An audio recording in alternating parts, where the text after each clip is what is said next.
Thank you, Mr. Chairman, and thank you for holding this hearing.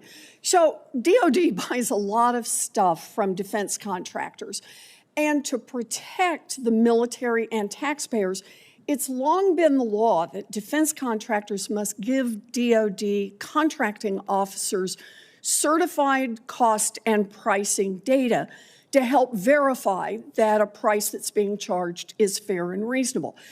One of the big exceptions to this, though, is for, quote, commercial goods and services based on the principle that the market will make sure it's a fair price. If you could buy it on Amazon, that's a fair price. You don't have to go into all the background on how you got there. I get that. And I am all for commercial buying. But the fact is, this has turned into a massive loophole where big defense contractors withhold data even though there's no market, and DOD, effectively the only customer, doesn't have this information so that these giant companies can price gouge the military. So I want to give you an example here. For years, the Army was buying Chinook helicopter engines from Honeywell, and Honeywell successfully lobbied Congress so its engines would be treated as commercial, and Honeywell wouldn't have to turn over the certified cost and pricing data. Now, Mr. Sanker, you're the CTO of Palantir, a billion-dollar tech company that contracts with DOD. Once Honeywell got the engine moved to a commercial engine, what do you think happened to the price? I'm not familiar, Senator. Well, it went up, not down, by 100%. And that's the problem we've got here.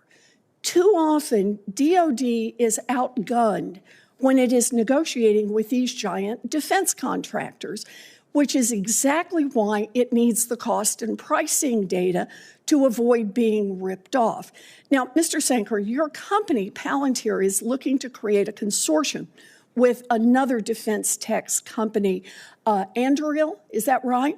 Yeah, to jointly bid for something called, quote, other transactions agreements, or since we have to give everything initials, OTAs, where the government also waives taxpayer protections on how to get pricing information. And I'm sure it is not your intent to team up with another organization in order to price gouge the military. So this next question should probably be easy here.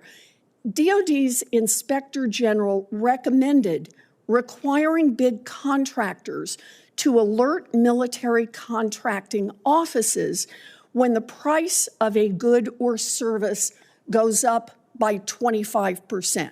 In other words, move it up so other people know and can get eyes on it.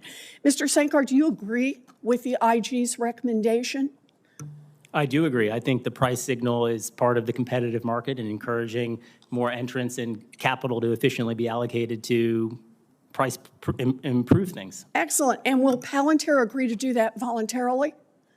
I would defer to my team here, but I don't think we would have any conceptual disagreement with that approach. Okay, so can I treat that as a yes? I would defer to my team. Well, I want to be clear here because as the CTO, fair enough. I don't speak on the business side. Look, we only know about most of these overcharges because of the work that the Department of Defense Inspector General has done. This is the person who President Trump just illegally fired on Friday night, along with at least 16 other IGs. I am deeply concerned that this administration is removing exactly the cops on the beat that we need to identify waste and to prevent these kinds of increases. So, Mr. Sanker, do you think it helps or hurts national security to have Senate-confirmed watchdogs who can be there on pricing questions like this to call balls and strikes? As a technologist, what I can speak to is when you look at Intel in the late 60s, 96% of the market for integrated circuits was the Apollo program and the DoD. But Bob Noyce, as the co-founder of Intel, the co-inventor of the transistor, always envisioned a bigger commercial market. our ability to deliver assault breaker and ultimately have an asymmetric threat I'm sorry, against the Soviets. Can you relate that to the question I just asked? Yeah, I promise it'll get there. So our ability to deliver assault breaker was because actually he could create integrated circuits that were thousands of times cheaper than when we were building Apollo. That was only possible because he had an eye towards the commercial market. So I completely agree that if you have a fake commercial item that doesn't actually have commercial applicability, if the company is not able to leverage a diversified R&D base that goes beyond the government, that is the promise that should lead to price performance improvements for the government, then you're not getting the value of the commercial item. But when we look at space, for example, I grew up in the shadow of the Space Coast. The cost to get a kilogram into orbit for the shuttle was $50,000 a kilogram. The cost with Starship Heavy reuse will be $10. So, Mr. Saker, I very much appreciate that you're trying to push here on cost. I am too. The question I had asked you is whether or not we need IGs who are the whistleblowers who say people are cheating on the cost, for example, on the definition of commercial, or somebody who can help us bring these costs down. Pentagon is spending $440 billion this year on contracts. It's important for us to get better procedures in place to get some eyes on what they're doing, and IGs help us do that.